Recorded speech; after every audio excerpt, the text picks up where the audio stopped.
مشرق وسطی کے دل میں ایک سرزمین موجود ہے جس کی مٹی میں ہزاروں سال کی تاریخ چھپی ہوئی ہے۔ یہ وہ ملک ہے جہاں سلطنتیں ابھری، انقلاب برپا ہوئے اور آج بھی روایت اور جدیدیت ایک ساتھ سانس لیتی ہیں۔ یہ ہے ایران، جسے ماضی میں فارس کہا جاتا تھا۔ یہ ملک صدیوں کی آزمائش، تہذیب اور انسانی ہمت کی کہانی ہے۔ 2500 سال قبل دنیا کی سب سے طاقتور سلطنتوں میں سے ایک وجود میں آئی، اکیمنڈ ایمپائر۔ اس سلطنت کے بانی سائرس دی گریٹ نے انسانی حقوق کا پہلا منشور جاری کیا، جو آج سائرس سلنڈن کے نام سے جانا جاتا ہے۔ بعد میں ایمپائر نے ایران کو علم، فن اور فلسفے کا مرکز بنایا۔ یہاں کی سائنس، نجوم، طب اور تجارت نے پورے مشرق میں اثر ڈالا۔ ایران ہمیشہ سے ایک تجارتی اور ثقافتی مرکز رہا، جس کے شہر اور بازار علم و فن کی دولت سے بھرپور تھے۔ 7ویں صدی میں عرب افواج کی آمد کے بعد ایران میں اسلام پھیل گیا۔ رفتہ رفتہ ایران نے شیعہ اسلام کو اپنایا اور آج یہ دنیا کی سب سے بڑی شیعہ آبادی کا گھر ہے۔ مگر ایرانی ثقافت مٹ نہ سکی۔ اس نے اسلام کو اپنے رنگ میں ڈھال لیا اور خطاطی، شعر و ادب، فلسفہ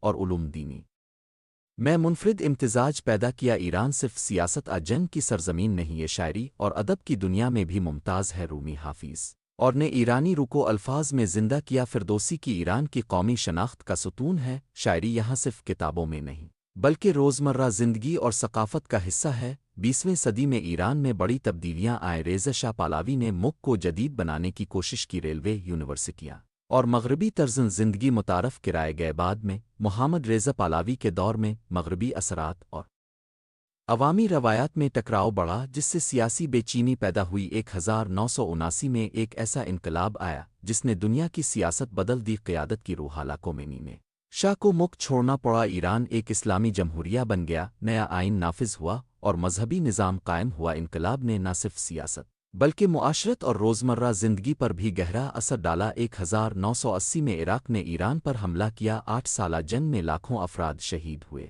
لیکن ایران نے مزاحمت جاری رکھی۔ یہ جنگ آج بھی ایرانی تاریخ میں قربانی اور استقامت کی مثال کے طور پر یاد کی جاتی ہے۔ ایران کا جوہری پروگرام عالمی توجہ کا مرکز بنا۔ 2015 میں joint comprehensive plan of action ہوا۔ بعد میں یونائٹڈ اسٹیٹس نے معاہدے سے علیحدگی اختیار کی اور پابندیاں دوبارہ عائد کی۔ یہ پابندیاں ایرانی معیشت اور روزمرہ زندگی پر اثر انداز ہوئیں، مگر عوام نے صبر اور جدوجہد جاری رکھی۔ ایران آج بھی ایک متنوع ملک ہے۔